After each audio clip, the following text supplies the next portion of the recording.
What is going on, my friends? In this video, I'm going to give you guys my initial riding impressions of the Athena SX1 ECU installed in a 2024 KTM 500 EXC-F.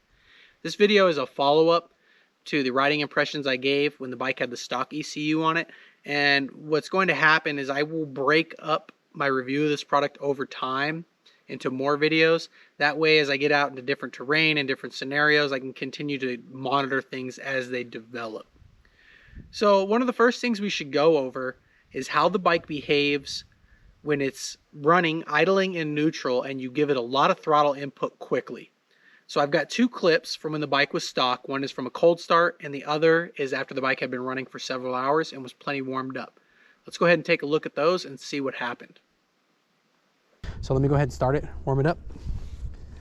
I'm just going to do a battery wake up. Let it sit for a second. Start it. All right, so I'm going to let it run for at least a minute.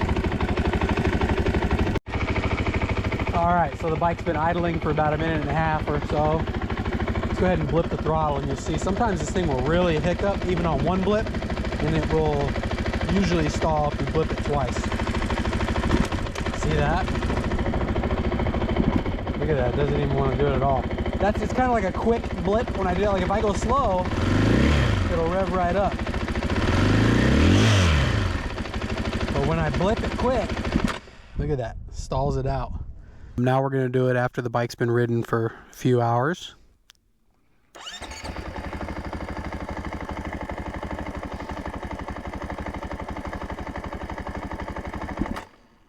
It stalls. As you can see, the bike had an issue running and it would cut out when you give it those big throttle inputs. Let's go ahead and take a look at after the SX1 was installed and see how the bike behaved. This is the cold start, idle, and throttle blip test, Athena SX1. Let's do a battery and fuel pump wake up.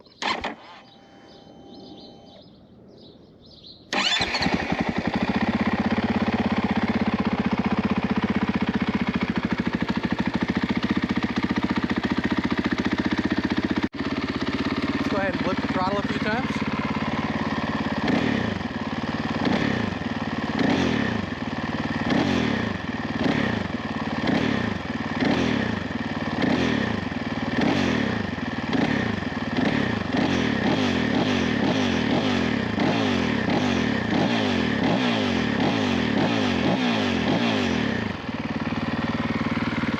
Well, there you have it. That's the difference between stock and get. After the SX1 is installed, you can see that you can rev the bike freely and you don't have any issue. I didn't even need to include a clip of this after it was warmed up because it doesn't have that issue after it's warmed up. So I think that is a great way to start this video because it demonstrates even before you've ridden the bike that there is a difference with the stock ECU versus the Athena SX1. So what I want to do is I'm going to go over with you guys some of my initial thoughts as someone who has purchased, installed, and ridden with this product for several weeks now. And then at the end of the video, I'll include some riding footage. So let's go ahead and go over some of the things that I think about this thing early on. All right, so the first question is, does it improve the performance of the bike? And the answer is yes. I mean, you can feel a difference right off the bat. As soon as you start it, it seems to run a little smoother, seems to ride a little smoother, and you can feel that it has more power and has a stronger pull. The other thing to keep in mind is right from stock, you're already getting two maps. See, here in the US, I'm reviewing a US model bike. We've been deprived of that. That was part of the regulatory thing. I don't know the whole story, but the bikes here don't have the map switch. The 6 days version of the bike does, but it doesn't do anything from the factory.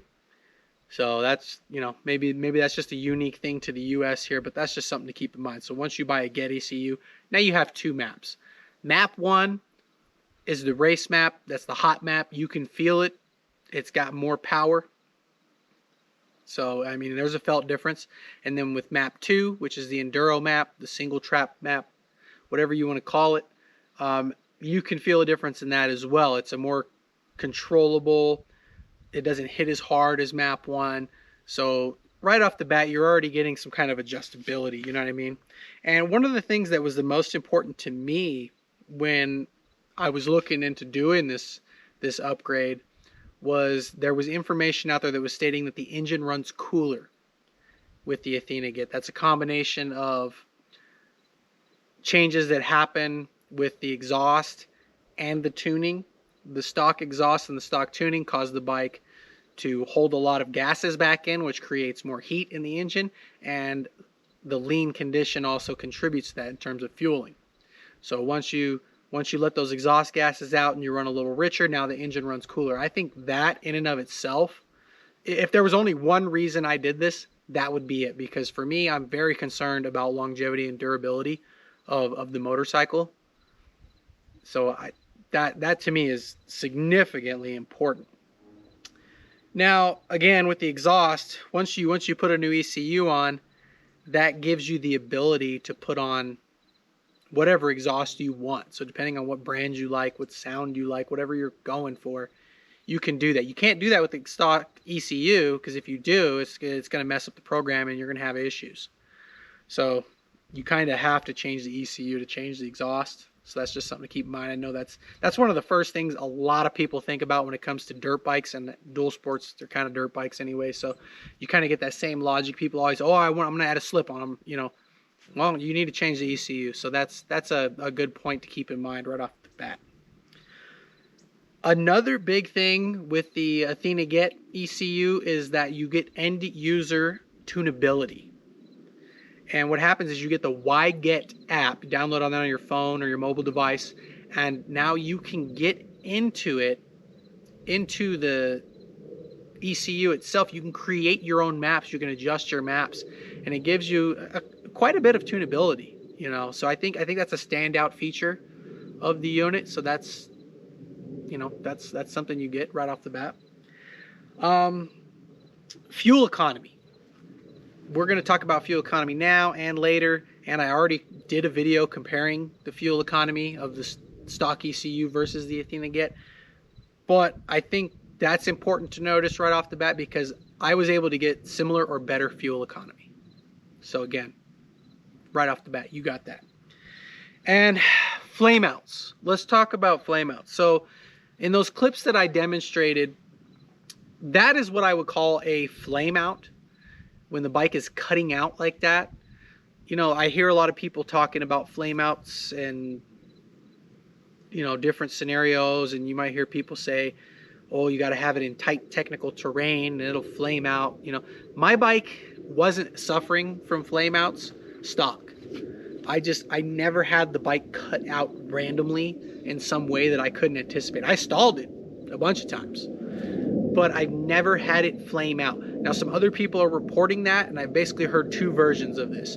I've heard people's versions that sound like they're probably actually stalling their bike, because if you're riding in tight terrain and, you know, whatever your riding style is doing is just causing the bike to cut out, or stall rather, that's probably just your bad. But then I've heard some experiences from other people who have gave the scenario of, for example, they're in an intersection, going to make like a left turn, and as they're accelerating into that turn, you know, they're shifting first, second, third, whatever, and the bike will just cut out.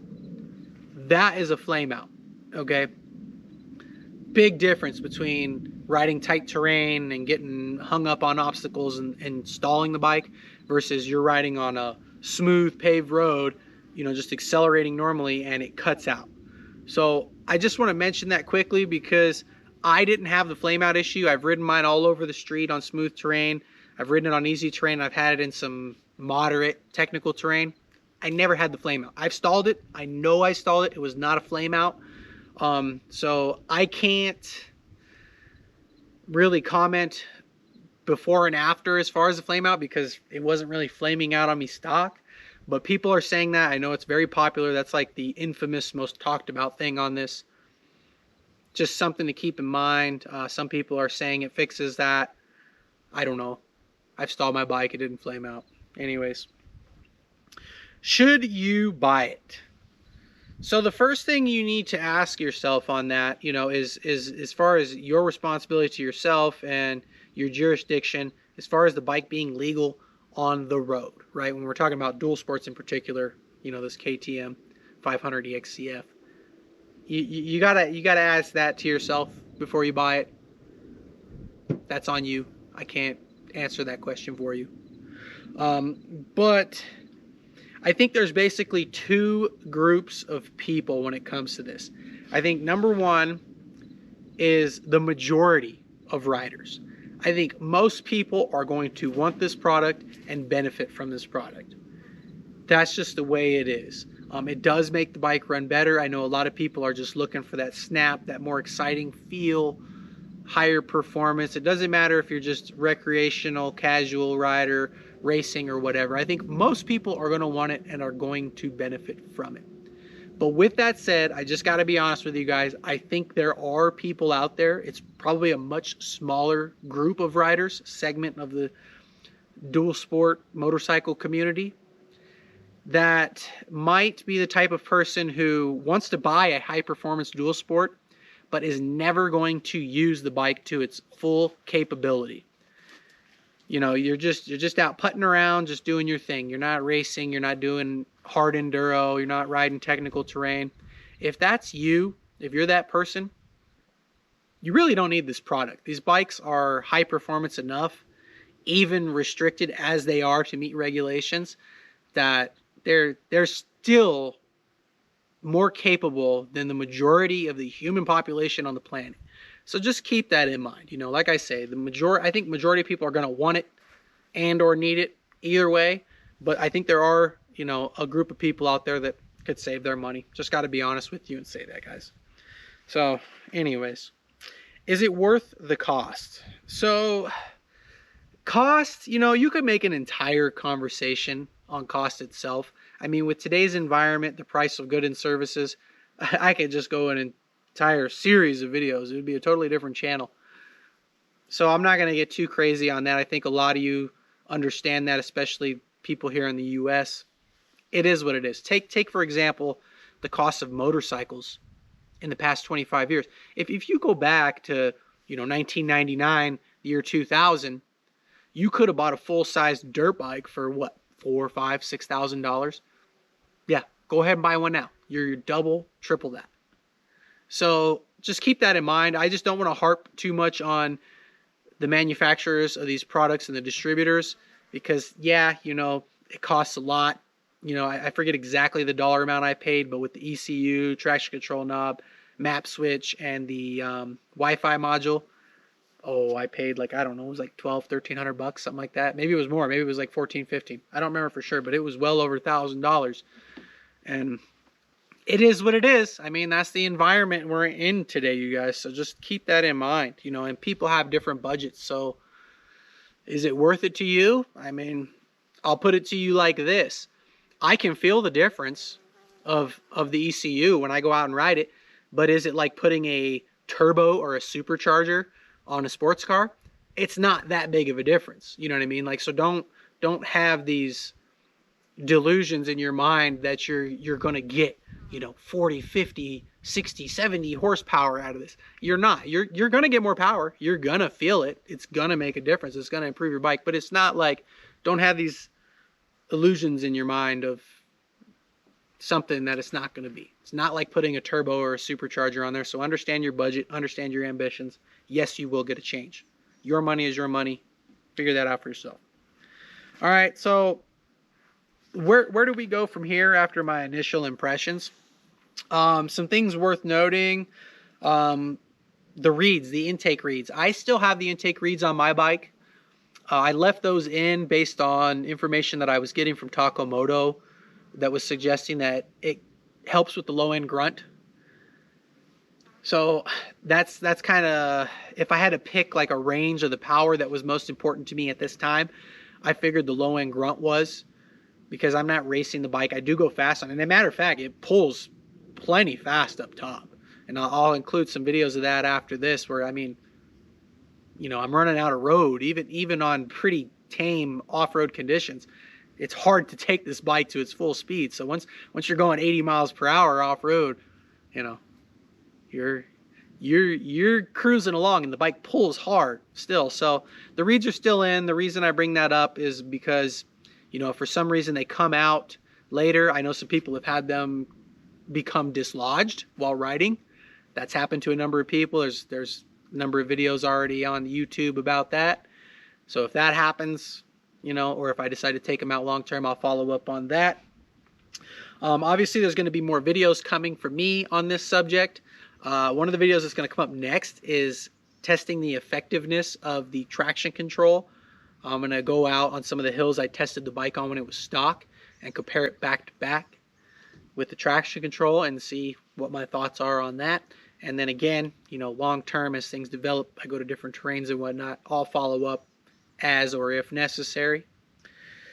I'm also hearing talk about a new map switch coming out for the Get. And that's going to include, what it sounds like, is a quick shift function. So I will most likely, if and when that becomes available, I'll purchase it and I'll try it out and I'll follow up with you guys on that. So there's plenty more to come on this. This is just my initial impressions, you guys. There's just a lot to unpack on this subject. But something I want to talk about before I end this video is the fuel economy. Now, I did a video on this previously. You guys should check that out. I compared stock to the SX1. So I did stock, map 1, map 2. I did the same route, took some numbers as far as distances and fuel consumption, fuel usage, and talked about that a little bit. And what I noticed right away is in the end, you're basically getting similar or better fuel economy with the Athena Get SX1. Now, this is interesting because the stock ECU is supposed to be tuned the way it is because of essentially emissions, right? It's about exhaust gases. So I'm not an expert on, you know, petroleum or chemistry or, you know, I don't work in the EPA or anything like that. But, you know, I've got my experiences life, and this is kind of this is one of those scenarios where I have to question what's happening here, because I actually got better fuel economy with the bike in map 1 by a noticeable amount. So that's just interesting to me. It's a little bit odd that supposedly the product that's not as good for the environment actually used less fuel. Now, I understand, you know, liquid fuel versus exhaust gases, that's two different things.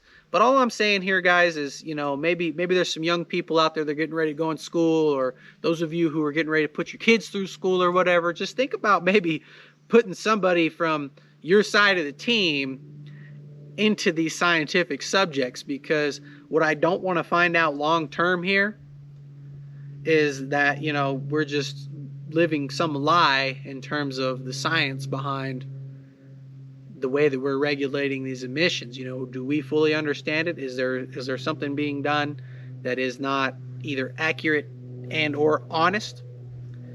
Because I just find it odd that the performance unit used less fuel. So I'm just saying, guys, I'm just throwing that out there. Pay attention to what's going on. Let's get educated on it. Let's talk to each other about it. Let's make sure that we're actually doing things correctly, because that's just odd to me. I know I keep saying that, but if it used less fuel, it should be better for the environment, right? So anybody that's educated on the subject, go ahead, chime in the comments and give us the gospel on that. But that's just something to think about. You know, I really spent a lot of time thinking about that after the fact. Wow, the performance unit used less fuel. That is very interesting to me.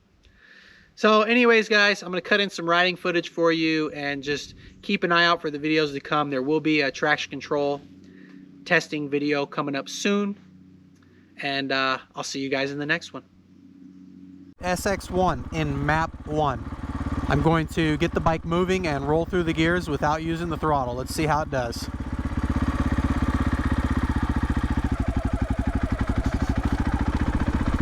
That's first gear. That's second gear.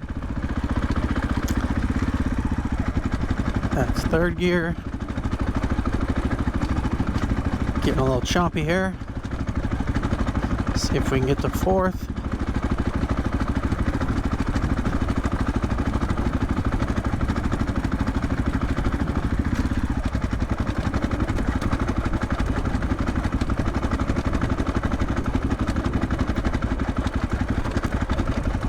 Getting real choppy.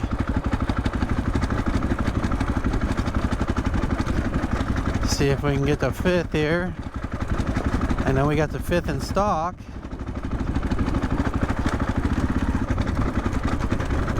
5th, and we're getting quite chompy. That was chompy. Athena Get SX1 map 2. Let's get the bike moving and roll through the gears without using the throttle.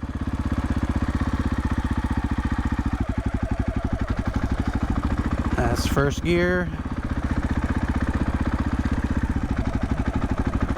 That is second gear.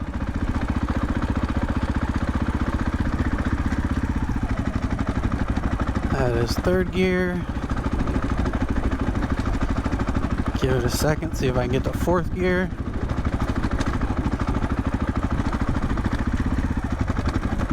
That's 4th gear. Give it a moment. Getting pretty chompy. See if we can get to 5th. That's 5th, and we're gonna stall. Alright, there you have it. Athena Get SX1 map 1. Let's rip through the gears.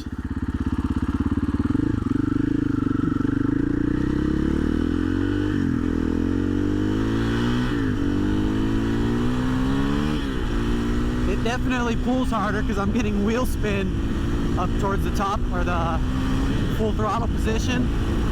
It wasn't pulling that hard stock. Already going 80 miles per hour.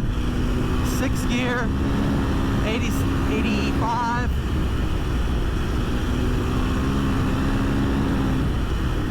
It definitely pulls harder. I think I got to a higher top speed around here with the stock. I don't know if I'm in the same stretch of road. Here, let's try again. Still in 6th gear. Man, yeah, that wheel's definitely breaking loose a lot easier.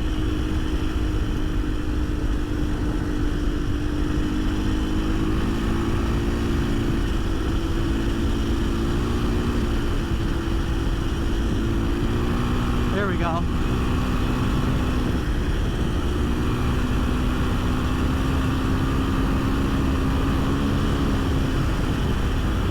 Haven't got a chance to look down yet. 83. It's just that rear wheel is floating, man. So I'll have to double check. I think I hit a slightly higher top speed with stock, but I shouldn't even say top speed. We're not hitting top speed. The stock one was just tracting a little better. Stock map. So definitely making more power. I could feel it for sure. But it was actually hurting the ability for me to go fast, or faster by a few miles per hour on this stretch of road, just because of tractability. Of course, I'm running the stock tires.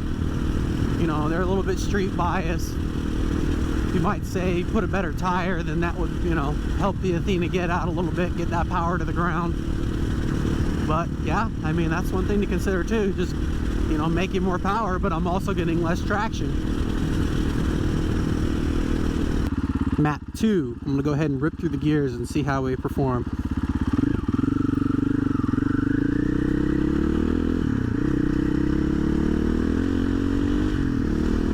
Definitely feels different than map 1. Map 1 feels like a very racy, like drag race type pull. Map 2 feels different.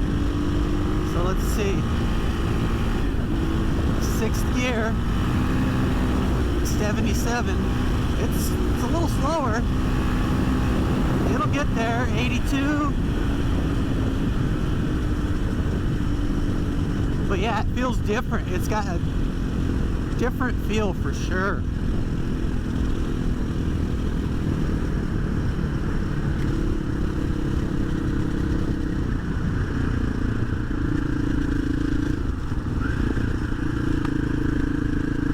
on easy terrain, you can feel that tractability of map 2.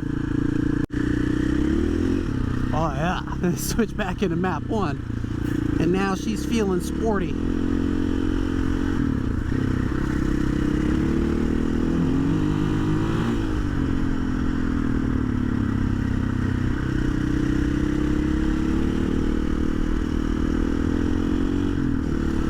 I mean, it's faster than stock.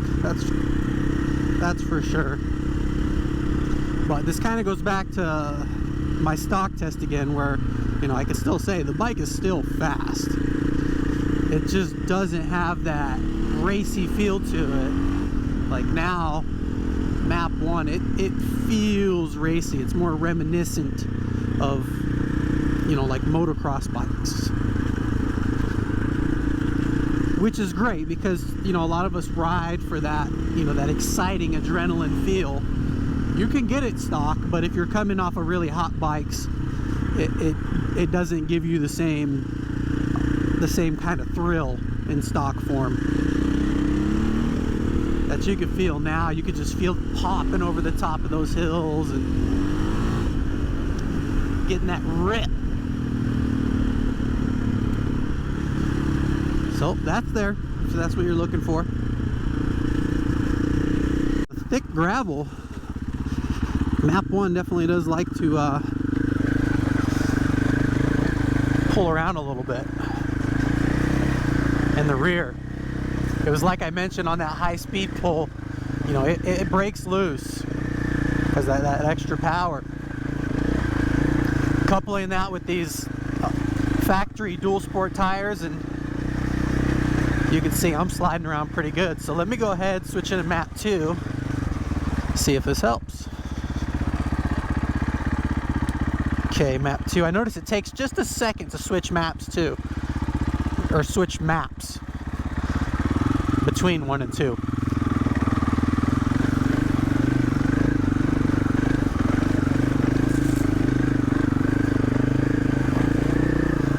So let's see.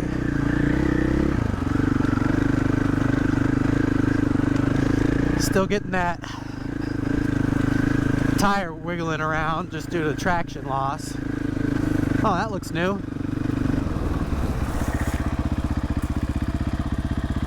That's got to be from an aircraft, and that must have been here a long time, but it must have been buried. I have not seen that. I was out here recently. I did not see that. That's got to be probably from a military craft. Let me check that out. We are really close to Nellis Air Force Base out here. Yeah, that came off of a craft. Check that out.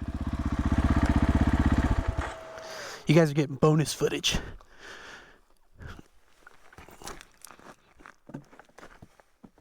We're really close to Nellis Air Force Base out here outside of Las Vegas, Nevada. And which is actually also not far from the infamous Area 51. So they do a lot of aircraft testing out here in this region of Nevada. I did not see this last time, and this has been out here a long time. We've had a lot of storms this year, so this thing must have got unburied. Yeah, maybe it's not a military craft. Trying to read what this says. Yeah, no. I think that's Sergeant Bill Rigsby. Sergeant Bill Rigsby.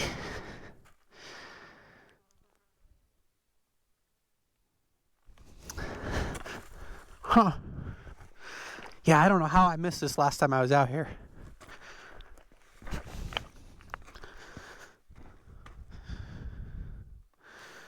Wild. Not wild that it's here. I mean, we're by the test site. It's just wild that I didn't see it. Yep, that's what it's got to be. What the heck were they using? Some type of like plexi or Lexan for the frickin' for the windscreen. That's wild.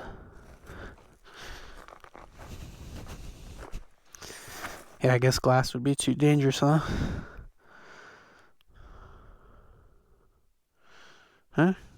Can't be much less dangerous than if this stuff breaks, right?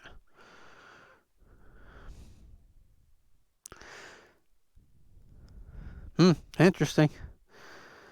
Alright, well, there you go. This is the type of stuff you find out by the test site. Not the first time I found aircraft remnants in this region of Nevada. Alright, let's get back on the bike. Yeah, it's better than map 1 in the gravel. Gives you just a little bit more time to keep that tire hooked up instead of spinning out and wobbling around too much. Probably doesn't look that way, but feels that way. Let's go do it!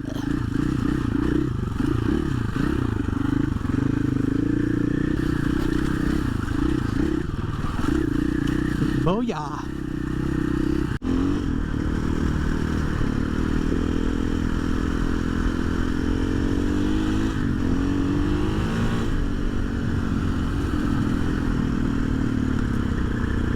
Map 1, 6th gear.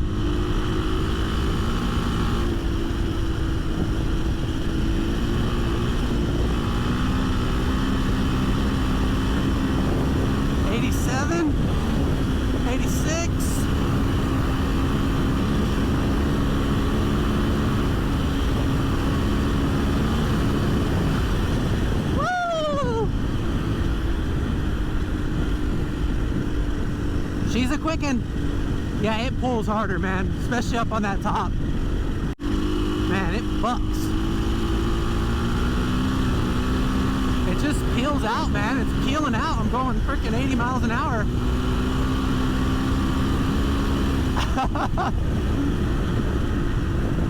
Yeah, I don't know. Gonna have to just put a different tire on because I'm getting this thing over 80 miles per hour, and then I'll grab that last little bit of throttle and the wheel will just start spinning. So yeah, it's got some balls.